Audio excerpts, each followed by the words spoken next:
رب ذوالجلال کے فضل اور توفیق سے جمعۃ المبارک کی پرانوار ساعتوں میں مسجد میں حاضری کا شرف حاصل ہو رہا ہے۔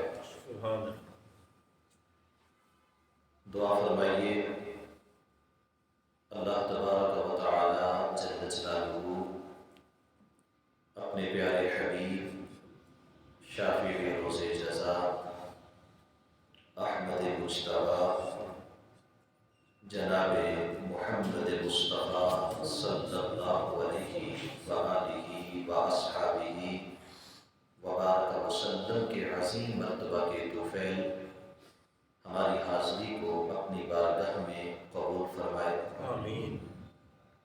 ہماری جملہ خطاؤں سے درگزر فرمائے اور ہم سب کو قرآن و سنت کے مطابق زندگی بسر کرنے کی توفیق عطا فرمائے۔ دوستان مکرم، اللہ تبارک و تعالی جل جلالہ نے اپنے محبوب مکرم حضرت محمد مصطفیٰ صلی اللہ علیہ وسلم کی معیت اور رفاقت کے لیے ان افراد کا انتخاب کیا جو اللہ تعالی جل جلالہ کی نظر میں انبیاء کرام علیہ السلام کے بعد کائنات میں سب سے افضل اور اعلیٰ لوگ تھے۔ پھر ہمارے آقا صلی اللہ علیہ وسلم کی صحبت اور آپ کی تربیت کی وجہ سے ان ہستیوں کے عقیدے اور عمل کے اندر وہ مضبوطی پیدا ہوئی کہ قیامت تک آنے والے لوگ زندگی کے ہر شعبہ میں ان سے رہنمائی لیتے رہیں گے۔ صحابہ کرام رضوان اللہ علیہم اجمعین کا شرف، عزت اور بزرگی نسبت مصطفیٰ کی وجہ سے ہے۔ صحابہ کرام میں سے جس ہستی کو آقا کونین صلی اللہ علیہ وسلم کا جتنا زیادہ قرب ملا، وہ اتنا ہی ہدایت کا روشن ستارہ بنا، وہ عقیدے اور عمل کے اعتبار سے اتنا ہی مضبوط بنا جتنا سید المرسلین صلی اللہ علیہ وسلم کا اس کو قرب نصیب ہوا۔ سید عالم نور مجسم شفیع معظم صلی اللہ علیہ وسلم کا سب سے زیادہ قرب، سب سے طویل رفاقت، سب سے زیادہ خدمت گزاری اور سب سے بڑھ کر اعتماد پانے والے یار غار مصطفیٰ، یار مزار مصطفیٰ، مزاج شناسائے نبوت، منبع جود و سخاوت، تاجدار صداقت، امام العدل، خلیفۃ الرسول بلا فصل، جانشین مصطفیٰ حضرت صدیق اکبر رضی اللہ تعالی عنہ ہے۔ بالیقین آپ رضی اللہ تعالی عنہ ہدایت کا روشن ستارہ بلکہ ہدایت کا روشن سورج ہیں، اور آقا کونین صلی اللہ علیہ وسلم کے بعد آپ کی امت کے سب سے بڑے رہبر اور رہنما ہیں۔ حکیم الامت مفتی احمد یار خان نعیمی رحمۃ اللہ علیہ نے جناب صدیق اکبر رضی اللہ تعالی عنہ کے اسی مقام اور مرتبے کو بیان کرتے ہوئے ارشاد فرمایا، سارے اصحاب نبی تارے ہیں امت کے، سارے اصحاب نبی تارے ہیں امت کے، اور ان ستاروں میں بنے مہر منور صدیق۔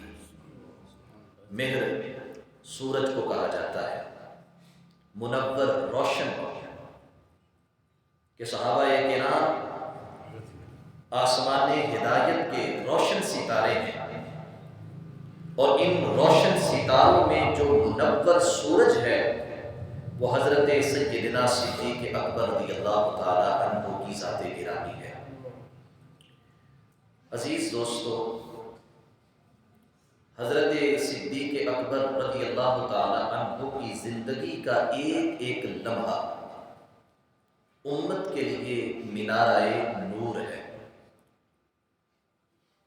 بالخصوص سرکار دو عالم صلی اللہ علیہ وسلم کے وصال اقدس کے بعد خلیفۃ الرسول ہونے کی حیثیت سے نبی مہربان صلی اللہ علیہ وسلم کا جانشین ہونے کی حیثیت سے آپ نے امت پر جو احسانات کیے ہیں، پوری امت مل کر بھی ان احسانات میں سے ایک احسان کا بدلہ نہیں چکا سکتی۔ آقا کونین صلی اللہ علیہ وسلم کا جس وقت وصال ہوا، ہم صحابہ کرام کے دلی جذبات کا، دلی احساسات کا، کیفیات کا اندازہ نہیں لگا سکتے۔ وہ ہستیاں جن کی زندگی کا سب سے بڑا مقصد ہی دیدار مصطفیٰ تھا، جو نبی علیہ السلام کی زیارت کو، آپ کو دیکھ لینے کو اپنی کل کائنات سمجھتے تھے، جب انہوں نے محبوب علیہ السلام کے وصال کی خبر سنی ہوگی، یہ خبر بجلی بن کر ان کے دلوں کے اوپر پڑی ہوگی۔ حضرت سیدنا عمر فاروق رضی اللہ تعالی عنہ جیسا بہادر دلیر شخص نبی علیہ السلام کے وصال کا یقین نہیں کر پاتا۔ اس وقت امت کو سنبھالنے والے حضرت صدیق اکبر رضی اللہ تعالی عنہ تھے۔ پھر محبوب علیہ السلام کے وصال کی وجہ سے جو عرب کے اندر فتنے رونما ہوئے، ان تمام فتنوں کو، ایک طرف منکرین زکوٰۃ، دوسری طرف مرتدین، تیسری طرف جھوٹے مدعیان نبوت، چوتھی طرف غیر اقوام کے ساتھ مل کر ریاست مدینہ کے اوپر، بالخصوص مرکز اسلام مدینہ منورہ کے اوپر شب خون مارنے کا ارادہ رکھنے والے لوگ، ان تمام کے خلاف جناب صدیق اکبر رضی اللہ تعالی عنہ نے ایسے مضبوط اقدامات فرمائے کہ 2 سال کے قلیل عرصہ کے اندر آپ نے ہر ایک فتنے کا قلع کما فرما دیا۔ ایک فتنہ بھی باقی نہیں بچا، سب کے سب فتنے آپ نے ختم کر دیے، اور فقط فتنے ختم ہی نہیں کیے بلکہ آپ رضی اللہ تعالی عنہ نے فتوحات کے سلسلے کا ایسا دروازہ کھولا کہ جناب عمر فاروق رضی اللہ تعالی عنہ کے دور میں عراق، شام، یمن، جزیرہ، یہ تمام علاقے کیسر و کسریٰ سے چھین کر رب ذوالجلال مسلمانوں کی حکومت میں دے دیتا ہے۔ حضرت سیدنا صدیق اکبر رضی اللہ تعالی عنہ کس قدر مضبوط تھے کہ جناب مولا مرتضیٰ رضی اللہ تعالی عنہ نے فرمایا کہ اگر محبوب علیہ السلام کے وصال کے وقت جناب صدیق اکبر نہ ہوتے تو ہم تو بکھر جاتے۔ ہمیں سمیٹنے والے جناب صدیق اکبر ہیں، ہمیں باقی رکھنے والے حضرت صدیق اکبر ہیں، ہمیں مضبوط کرنے والے، ہمیں ناقابل تسخیر قوم بنانے والے حضرت صدیق اکبر رضی اللہ تعالی عنہ ہے۔ یہ حقیقت ہے کہ جہاں ایک طرف یہ بات حضرت صدیق اکبر کا اعزاز ہے کہ وہ نبی کریم صلی اللہ علیہ وسلم کے بعد ان کے جانشین بنتے ہیں، محبوب علیہ السلام کے بعد ان کے خلیفہ اور ان کے نائب ٹھہرتے ہیں، وہاں آپ رضی اللہ تعالی عنہ مسند خلافت کا بھی اعزاز ہے، خلافت کی شان ہے، آپ خلافت کا ناز ہے، آپ مسند خلافت آپ رضی اللہ تعالی عنہ جیسے باوفا جانثار صاحب تدبیر اور پیکر استقامت خلیفہ کے مسند نشین ہونے کی وجہ سے اپنا اعزاز سمجھتی ہے کہ مجھے حضرت سیدنا صدیق اکبر رضی اللہ تعالی عنہ جیسا خلیفہ ملا ہے۔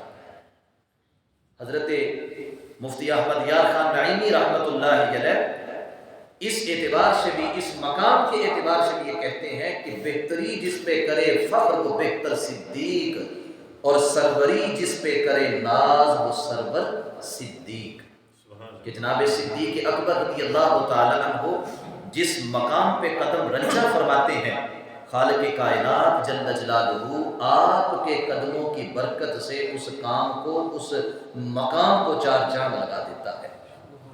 گرامی قدر حاضرین کرام، حضرت صدیق اکبر رضی اللہ تعالی عنہ نے جن اصولوں کے اوپر خلافت کی، ریاست کی ذمہ داریوں کو پورا کیا، وہ اصول آج بھی مسلم امہ کے لیے اور بالخصوص مسلم حکام کے لیے، لیڈران کے لیے مشعل راہ ہے کہ ان اصولوں کو آج بھی اگر اپنایا جائے تو بکھری ہوئی قوم ایک ہو سکتی ہے، کمزور قوم مضبوط ہو سکتی ہے۔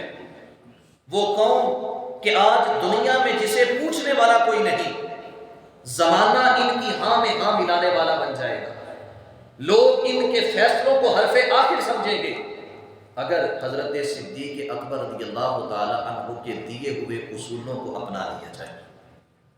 حضرت سیدنا فاروق اعظم، حضرت سیدنا عثمان غنی ذوالنورین اور حضرت سیدنا مولا علی المرتضیٰ رضی اللہ تعالی عنہ سب یہ فخر محسوس کرتے تھے کہ ہم اسی راستے پہ چل رہے ہیں جو راستہ حضرت صدیق اکبر نے ہمارے لیے طے فرمایا تھا۔ تو عزیز دوستو، آج انہی اصولوں کو اپنانے کی ضرورت ہے۔ ماہ جمادی الثانی اس مہینے کی 22 تاریخ آپ کا یوم وصال ہے، تو آپ کے یوم وصال کی مناسبت سے آج کی ہماری جو گفتگو ہے وہ حضرت صدیق اکبر رضی اللہ تعالی عنہ کے خلافت کے اصولوں پر مبنی ہے۔ کن اصولوں کے اوپر آپ نے اپنی ذمہ داریوں کو نبھایا ہے؟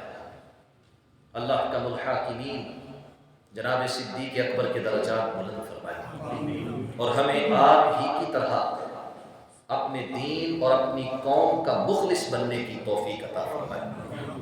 عزیز دوستو،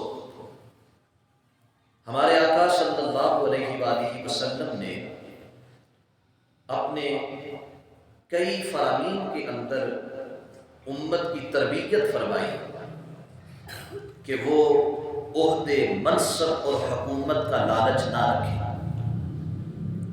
یہ تڑپ اپنے دل میں پیدا نہ کریں کہ مجھے عہدہ ملے، میں منصب دار بن جاؤں۔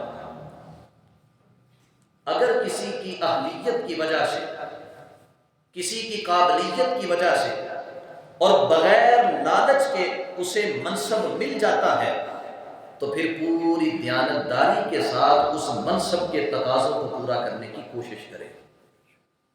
یہ اسلام کی تربیت ہے۔ صحیح بخاری کے اندر جناب ابو ہریرہ رضی اللہ تعالی عنہ سے روایت ہے، ہمارے آقا صلی اللہ علیہ وسلم نے بہترین لوگوں کا ذکر فرمایا کہ بہترین لوگ کون ہیں؟ آقا فرماتے ہیں بہترین لوگوں میں سے وہ لوگ بھی ہیں کہ جو منصب کے طلبگار نہیں ہوتے،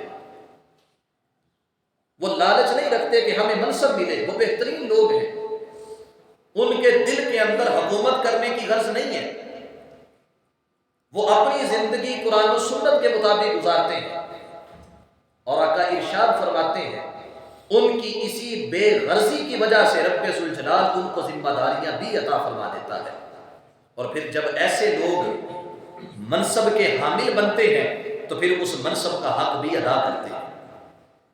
صحیح بخاری کے اندر حضرت سیدنا عبد الرحمن بن سامرہ رضی اللہ تعالی عنہ سے روایت ہے، محبوب علیہ السلام نے فرمایا لا تسأل الامارہ، حکومت کا سوال نہ کرو، خواہش نہ رکھو کہ مجھے حکومت ملے، مجھے منصب ملے۔ کیوں؟ آقا ارشاد فرماتے ہیں اگر تمہاری خواہش، تمہاری مانگ پر تمہیں یہ حکومت مل گئی تو پھر تم حکومتی ذمہ داریوں کو بہتر طریقے سے نہیں نبھا سکو گے، بددیانتی پر اتر آؤ گے، کیونکہ لالچ آڑے آئے گا، اپنے مفادات جو ہیں وہ سامنے رکھو گے، اور ہاں اگر بغیر سوال کے مل جائے تو پھر رب ذوالجلال تمہاری مدد بھی فرمائے گا، کیونکہ اس بندے کا دل اس منصب یا اس عہدے کا لالچ نہیں رکھتا تھا، اس کے دل کے اندر اس منصب کی تڑپ نہیں تھی، بے غرضی تھی اس بندے کے ہاں۔ تو رب ذوالجلال نے جب منصب دیا تو پھر اس منصب کو نبھانے کی اللہ نے توفیق بھی عطا فرما دی، دیانتدار رہنے کی بھی اللہ نے توفیق عطا فرما دی۔ تو یہ احادیث ہمارے آقا صلی اللہ علیہ وسلم کی تعلیمات کا خلاصہ ہے کہ حکومت کی طلب نہ رکھی جائے، عہدے کا، منصب کا لالچ نہ کیا جائے۔ اب جانشین مصطفیٰ حضرت سیدنا صدیق اکبر کا انداز دیکھیں۔ حضرت صدیق وہ ہستی ہیں جو آقا کونین صلی اللہ علیہ وسلم کے بچپن کے دوست ہیں۔ محبوب علیہ السلام کے 4 بچپن کے دوست تھے، ان 4 دوستوں میں سے ایک حضرت صدیق اکبر ہے۔ لڑکپن کے بھی دوست، جوانی کے بھی دوست، مردانگی کے بھی دوست، یہاں تک کہ جب محبوب علیہ السلام نے اعلان نبوت فرمایا تو نبی علیہ السلام کی خدمت میں سب سے پہلے حاضر ہو کر بغیر کسی معجزہ کو طلب کیے ہوئے محبوب علیہ السلام کی غلامی کو اختیار کر دیا۔ پھر آقا کونین صلی اللہ علیہ وسلم کے اعلان نبوت سے لے کر آپ کے وصال با کمال تک 23 سال کا ایک ایک لمحہ محبوب علیہ السلام کے ساتھ رہے ہیں، لیکن زندگی میں کبھی آپ نے منصب کی، عہدے کی، حکومت کی خواہش پیدا نہیں کی۔ آپ رضی اللہ تعالی عنہ کے دل کے اندر حکومت کی کوئی تڑپ تھی ہی نہیں، منصب کی کوئی خواہش تھی ہی نہیں، حتیٰ کہ جس روز آپ رضی اللہ تعالی عنہ کے ہاتھ پر سقیفہ بنی ساعدہ کے اندر بیعت ہونے جا رہی تھی، جناب صدیق اکبر نے اپنی جگہ کسی اور کا ہاتھ سامنے کیا تھا، لیکن صحابہ نے کہا نہیں، آپ کے ہوتے ہوئے ہم کسی اور کے ہاتھ پر ہاتھ نہیں رکھ سکتے۔ عزیز دوستو، حضرت صدیق اکبر رضی اللہ تعالی عنہ نے ایک بار نہیں، بار بار اس بات کا اظہار فرمایا کہ مجھے منصب کی کوئی تڑپ نہیں، مجھے حکومت کی کوئی خواہش نہیں ہے۔ آپ کے خطبات کتابوں کے اندر موجود ہیں۔ جناب صدیق اکبر رضی اللہ تعالی عنہ ایک دن منبر پہ جلوہ فرما ہوئے، صحابہ کرام رضوان اللہ علیہم اجمعین موجود ہیں، جلیل القدر ہستیاں، آقا کونین کے وصال کے فوری بعد کا وقت ہے یہ۔ جناب صدیق اکبر منبر پہ جلوہ فرما ہے اور فرمانے لگے واللہ ما کنت حریصا علی الامارہ یوما ولا لیلۃ قط، کہتے مجھے اپنے رب کی عزت کی قسم ہے، میں نے کبھی زندگی میں حکومت کی خواہش نہیں رکھی۔ یہ وہ ہستی کہہ رہی ہے جن کی سچائی کے اوپر رب ذوالجلال اپنا قرآن نازل فرماتا ہے۔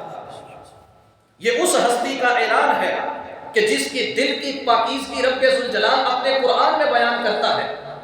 یہ اس ہستی کی زبان سے جاری ہونے والے کلمات ہیں جن کی صداقت کے اوپر امام الانبیاء حضرت محمد مصطفیٰ خود اپنی مہر کو ثبت فرما کے گئے ہیں۔ واللہ ما کنت حریصا علی الامارہ یوما ولا لیلۃ قط، کہا زندگی میں نے کبھی عہدے کی، منصب کی، حکومت کی کوئی خواہش نہیں رکھی۔ اور ہاں یہ تو لوگوں کی بات ہے، فرماتے ہیں خدا کی عزت کی قسم ولا سألتها اللہ عز وجل فی سر ولا علانیہ، میں نے اپنے رب کے حضور بھی کبھی اس خواہش کا اظہار نہیں کیا۔ انسان بسا اوقات کچھ باتیں لوگوں کے سامنے اپنی زبان پہ نہیں لاتا، اپنے منصب کی وجہ سے، اپنے دنیاوی مرتبے کی وجہ سے اپنی کچھ خواہشات کو زبان سے نیچے رکھتا ہے، لیکن اللہ کے حضور وہ اپنا دل کھول کے رکھ دیتا ہے، اللہ کے حضور وہ اپنی خواہشات کا بھی اظہار کر دیتا ہے، اللہ سے مانگ لیتا ہے۔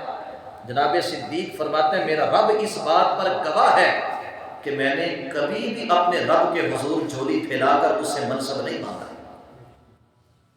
میں نے کبھی بھی اپنے رب سے حکومت کی طلب نہیں کی، اور اب جو منصب مجھ کو مل گیا کہ میں اسلامی ریاست کا سربراہ ہوں، میں آقا کونین کا جانشین ہوں، میں سید المرسلین کا نائب ہوں، ریاست مدینہ کا حاکم اعلیٰ ہوں، تو سن لو یہ منصب مجھے رب نے دیا ہے، اور اللہ رب العالمین کی مدد کے ساتھ ہی میں اپنی ساری ذمہ داریوں کو نبھاؤں گا۔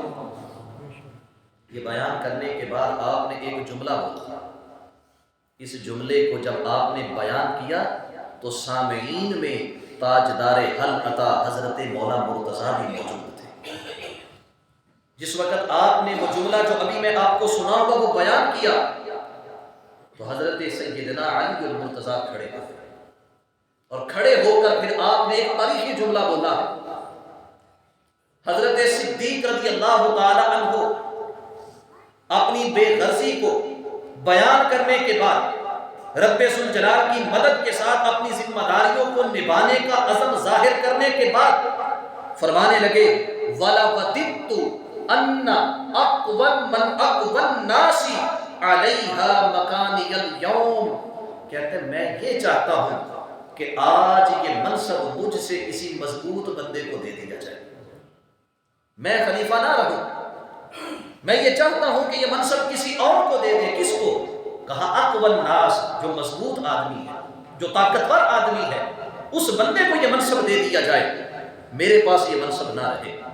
اب حضرت سیدنا علی المرتضیٰ رضی اللہ تعالی عنہ کھڑے ہو گئے اور عرض کرنے لگے یا خلیفۃ الرسول قدمک رسول اللہ فمن یؤخرک، اے محبوب کے جانشین، اے امیر المومنین، اے خلیفۃ الرسول، آپ کو اس منصب پر ہمارے آقا حضرت محمد مصطفیٰ نے کھڑا کیا ہے، کون ہے جو آپ کو پیچھے ہٹا سکے؟ کون ہے جو آپ کو پیچھے کرے؟ یہ منصب آپ کو آقا کا دیا ہوا، محبوب نے اپنے وصال سے قبل 17 نمازوں میں مصلی امامت آپ کے سپرد کیا۔ آپ جس وقت مصلی امامت پہ کھڑے ہوئے، صحابہ آپ کے پیچھے کھڑے ہوئے، آقا نماز پڑھانے والے کو بھی دیکھ رہے ہیں، نماز پڑھنے والے کو بھی دیکھ رہے ہیں۔ جناب علی اعلان کر رہے ہیں کہ اے ابو بکر، محبوب نے آپ کو مطاع بنایا، ہم سب کو مطیع بنایا، آپ کو حاکم بنایا، ہم کو فرما بردار بنایا، تو کون ہے کہ آپ کے ہوتے ہوئے ہم اسے آگے کر دیں اور آپ کو اس منصب سے پیچھے کر دیں؟ ایسا نہیں ہو سکتا، آپ کے ہوتے ہوئے اس منصب کا کوئی اور اہل نہیں ہو سکتا۔ تو عزیز دوستو، یہ گواہیاں تبھی ملتی ہیں جب بندہ دل کا سچا ہو، یہ گواہیاں تبھی ملتی ہیں جب بندے کے اعمال کے اندر صداقت ہو، یہ گواہیاں تبھی ملتی ہیں جب انسان کے قول و فعل کے اندر تضاد نہ ہو۔ جناب صدیق نے یہ کہا کہ مجھے حکومت کی خواہش نہیں ہے، تو اپنے عمل سے ثابت بھی کیا کہ مجھے حکومت کی خواہش نہیں ہے۔ پھر گواہیاں دینے والوں میں عمر فاروق کھڑے ہوتے ہیں، گواہیاں دینے والوں میں عثمان غنی کھڑے ہوتے ہیں، گواہیاں دینے والوں میں مولا علی کھڑے ہوتے ہیں اور اعلان کرتے ہیں کہ آپ کے ہوتے ہوئے کوئی اور اس منصب کے اوپر نہیں آ سکتا۔ گرامی قدر حاضرین، جناب صدیق اکبر رضی اللہ تعالی عنہ کے اس انداز کو سامنے رکھیے اور لمحہ فکریہ ہمارے لیے کیا ہے، ہم ذرا اپنی حالت کو دیکھیں۔ آج الا ماشاء اللہ ہر شخص حکومت کا طلبگار ہے، منصب چاہتا ہے، عہدہ لینا چاہتا ہے، علاقائی سطح، ملکی سطح، بلکہ بین الاقوامی سطح تک منصب کے لیے باقاعدہ مقابلہ بازیاں ہوتی ہیں، جائز اور ناجائز ذرائع کا اختیار کر کے کرسی ہتھیانے کی کوشش کی جاتی ہے، اور پھر جس وقت کرسی مل جاتی ہے پھر بددیانتی کی انتہا ہوتی ہے۔ رعایا، قوم، عوام بھوک سے مرے، سیلاب میں بہے یا کسی قدرتی آفت کی وجہ سے وہ بے گھر ہو جائے، اس سے کوئی غرض نہیں ہے، فقط اپنی کرسی کا لالچ ہے۔ فقط اپنے اقتدار کا لالچ ہے، فقط اپنے آپ کو بچانے کی غرض ہے۔ اور یہ حقیقت ہے کہ جس وقت مفاد پرست حاکم بنتا ہے وہ پھر بددیانت ہوتا ہے۔ کیوں؟ کیونکہ وہ اپنے مفادات کا محافظ ہوتا ہے، وہ اپنے مفادات کو دیکھتا ہے۔ اگر اس کے مفاد کے لیے جھوٹ بولنا پڑے وہ جھوٹ بولتا ہے، اپنے مفاد کے لیے دھوکہ دینا پڑے وہ دھوکہ دیتا ہے، اپنے مفاد کے لیے کسی کو قید کرنا پڑے حتیٰ کہ کسی کو قتل کرنا پڑے تو وہ اس سے بھی باز نہیں آتا، کیونکہ وہ مفاد پرست ہے۔ تو جناب صدیق اکبر رضی اللہ تعالیٰ عنہ نے جو اصول دیا کہ ریاست کی خواہش نہ رکھو، اگر ریاست ملے، اگر منصب ملے تو پھر تم دیانتدار رہو گے، اگر لالچ لے کر ریاست کی طرف بڑھو گے بددیانتی راہ میں آئے گی، اگر ریاست کی غرض لے کر لالچ لے کر حاکم بننے کی کوشش کرو گے تو پھر بددیانت بن جاؤ گے۔ عزیز دوستو، حضرت صدیق اکبر رضی اللہ تعالی عنہ آپ نے جن اصولوں پہ اپنی ریاست کو چلایا ہے ان میں سے ایک اصول یہ ہے کہ حاکم وقت خزانے کا محافظ ہوتا ہے، نگہبان ہوتا ہے، لٹیرا اور عیاش نہیں ہوتا، اس کی نگہبانی کرتا ہے۔ محافظ کا ذمہ داری کیا ہے؟ منصب اس کا یہی ہے کہ جو ذمہ داری اس کو سونپی گئی وہ اس کی نگہبانی کرے۔ حضرت سیدنا صدیق اکبر رضی اللہ تعالی عنہ نے سرکاری خزانے کی حفاظت فرمائی۔ روایات میں آتا ہے کہ جب آپ خلیفہ بنے تو ریاستی ذمہ داریوں کو پورا کرنے کے بعد اپنے گھر پہنچے، کپڑے کے آپ تاجر تھے، کپڑوں کے تھان اپنے کندھے پہ رکھے اور بازار کی طرف چل پڑے۔ راستے میں جناب عمر رضی اللہ تعالی عنہ سے ملاقات ہو گئی۔ انہوں نے پوچھا کہ اے خلیفۃ الرسول کہاں جا رہے ہیں؟ فرمایا بازار جا رہا ہوں۔ تجارت کے لیے اہل و عیال کی جو ذمہ داریاں ہیں ان کو نبھانے کے لیے کمانا بھی ضروری ہے۔ وہ عرض کرتے ہیں کہ اگر آپ ان ذمہ داریوں کو نبھائیں گے پھر ریاستی ذمہ داریوں کے اندر تعطل پیدا ہوگا، ریاستی ذمہ داریوں کے اندر بے قاعدگی پیدا ہوگی، جبکہ وہاں پر تو باقاعدگی چاہیے۔ ہم آپ کے لیے کچھ نہ کچھ طے کرتے ہیں۔ جناب عمر رضی اللہ تعالی عنہ مجلس مشاورت میں پہنچے۔ وہاں کون ہے؟ وہاں محبوب علیہ الصلوۃ والسلام کے بڑے بڑے صحابہ، حضرت سیدنا عثمان غنی ہیں، حضرت سیدنا مولا علی ہیں، حضرت سیدنا طلحہ ہیں، زبیر ہیں، سعد، سعید۔ ان ہستیوں کے سامنے جا کر جناب عمر نے یہ مسئلہ اٹھایا کہ امیر المؤمنین خلیفۃ الرسول اگر بازار میں جا کر خرید و فروخت بھی کریں گے تو وہ اپنی ریاستی ذمہ داریوں کو باقاعدگی کے ساتھ نبھا نہیں سکیں گے، اور اگر وہ ان ذمہ داریوں کو نبھائیں تو اپنے گھر کا خرچ کہاں سے چلائیں گے؟ تو آئیے مل بیٹھ کر ان کے لیے کچھ طے کر دیں۔ تو عزیز دوستو، اس مجلس مشاورت نے 4 باتیں طے کی، اور وہ 4 باتیں ایسی ہیں جن کو سن کر کلیجہ منہ کو آتا ہے۔ ہم نے کبھی وہم و گمان کے اندر بھی یہ خیال نہیں کیا ہو، ہم نے تو کبھی اس کا تصور نہیں کیا۔ ہمارے ہاں ایک چھوٹے سے ٹاؤن کا ایڈمنسٹریٹر، چھوٹے سے ٹاؤن کا حاکم بھی ان چیزوں کو اپنی توہین سمجھے گا جو 4 چیزیں حضرت سیدنا صدیق اکبر رضی اللہ تعالی عنہ کے واسطے طے کی جا رہی ہیں۔ مجلس مشاورت بیٹھی، طے کیا ہوا؟ نمبر 1، حضرت صدیق اکبر رضی اللہ تعالی عنہ کو بیت المال سے اتنی تنخواہ ملے گی جتنی متوسط طبقے سے تعلق رکھنے والے کسی مسلمان کی ہوتی ہے۔ متوسط طبقہ، اعلیٰ طبقے کی بات نہیں کی، بہت بڑے تاجر کی بات نہیں کی، بہت بڑے ذمہ دار کی بات نہیں کی۔ کہا گیا کہ متوسط طبقہ سے تعلق رکھنے والے ایک مسلمان کے ماہانہ جتنے اخراجات ہیں اتنا ہی حضرت صدیق اکبر کو دیا جائے گا، نمبر 1۔ نمبر 2، خلیفہ بننے سے پہلے حضرت صدیق اکبر اپنے گھر والوں کو جتنا خرچ دیتے تھے، پاکٹ منی دیتے تھے، خلیفہ بننے کے بعد اس کے اندر 1 رتی کا بھی اضافہ نہیں کیا جائے گا۔ وہی کچھ جو پہلے تھا اب وہی جاری رہے گا۔ ایسا نہیں کہ منصب بدلا ہے، ایسا نہیں کہ ریاست ملی ہے، حاکم بنے ہیں تو گھر والوں کا انداز بدل جائے۔ خلیفہ بننے سے قبل جو گھر میں دیتے تھے، خلیفہ بننے کے بعد بھی وہی کچھ گھر میں دیں گے۔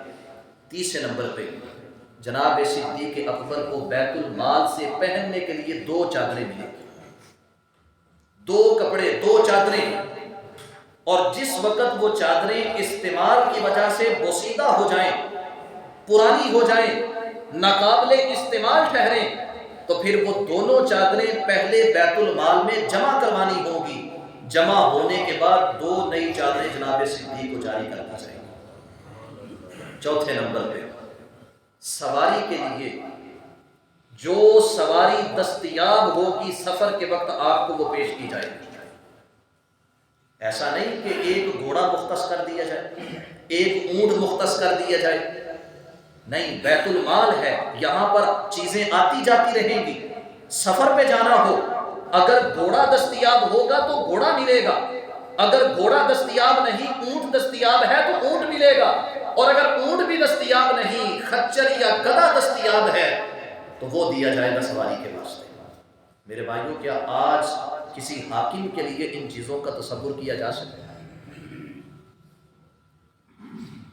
اسلامی تعلیمات کے مطابق تنخواہ لینا جائز ہے، ضروریات کو پورا کرنے کے لیے جو ملتا ہے وہ جائز ہے، ضرورت اور ہوتی ہے، عیاشی اور ہوتی ہے۔ تعیش پسندی اسلام نے اس کو غلط کہا ہے، اور ہمارے ہاں اب یہی سب کچھ ہے۔ ریاست کا خواب کس لیے؟ اقتدار کی طرف کس لیے؟ منصب کی تمنا کس لیے؟ تاکہ میں اپنی خواہشات کو پورا کر سکوں، عیش پسندی کے ساتھ اپنی زندگی کو بسر کر سکوں۔ حضرت صدیق اکبر نے جس اصول کے اوپر اپنی ریاست کی وہ ذمہ داری نبھائی ہے، اگر آج ان ذمہ داریوں کو دوستوں نبھایا جائے تو ریاست مدینہ کی یاد تازہ ہو جائے، کمزور قوم مضبوط ہو جائے، اپنے حقوق کے لیے ترسنے والی قوم، اسباب ہونے کے باوجود تڑپنے والی قوم، وہ خود کفیل ہو جائے۔ لیکن ایسا کرتا ہوا کو نظر نہیں آتا۔ حضرت صدیق اکبر رضی اللہ تعالی عنہ کے جس وقت وصال کا وقت قریب آیا تو آپ نے اپنے صاحبزادے حضرت عبد الرحمن کو کہا کہ بیٹا سنو، جس دن سے میں خلیفہ بنا اس دن سے لے کر آج تک تقریباً 27 مہینے ہیں، ان 27 مہینوں میں نے بیت المال سے مجموعی طور پہ تمام مدات میں مجموعی طور پہ میں نے 7000 درہم استعمال کیے۔ کتنے درہم؟ 7000 درہم۔ اب ہمارے ہاں کیا ہوتا ہے، تنخواہ طے ہے، اس کے ساتھ ساتھ الاؤنسز ملتے ہیں۔ چھوٹا سا منصب دیا، کوئی جز وقتی ڈیوٹی ہے، 1 مہینے کے لیے، یہ چند دنوں کے لیے، اس کا الاؤنس علیحدہ سے دیا جاتا ہے، اور وہ الاؤنس اس کی ماہانہ سیلری سے زیادہ بن جاتا ہے۔ جناب صدیق اکبر نے 27 مہینوں کی کل تنخواہ 7000 درہم، جو کم و بیش 260 درہم ماہانہ بنتی ہے، آپ نے فرمایا کہ میرے گھر کے علاوہ جتنی میری جائیداد ہے، منقولہ ہے، غیر منقولہ ہے، اس کو بیچو، اور وہ ساری بیچ کر بیت المال کے اندر جمع کرو۔ عزیزان گرامی قدر، یہ تھا حضرت صدیق اکبر کا ریاستی ذمہ داریاں نبھانے کا اصول۔ 2 چیزیں میں نے آج عرض کی۔ نمبر 1، ریاست کی خواہش نہ رکھیں، منصب کی طلب نہ رکھیں، اگر اہلیت کی بنیاد پہ مل جائے تو پھر پوری دیانتداری کے ساتھ اس منصب کو نبھایا جائے۔ دوسرے نمبر پہ حاکم ذمہ دار محافظ ہوتا ہے، نگران ہوتا ہے، عیاش اور لٹیرا نہیں ہوتا۔ اللہ رب الحاکمین ہمارے وطن کو ایسا درد رکھنے والے حاکم عطا فرمائے۔ وآخر دعوانا ان الحمد للہ رب العالمین۔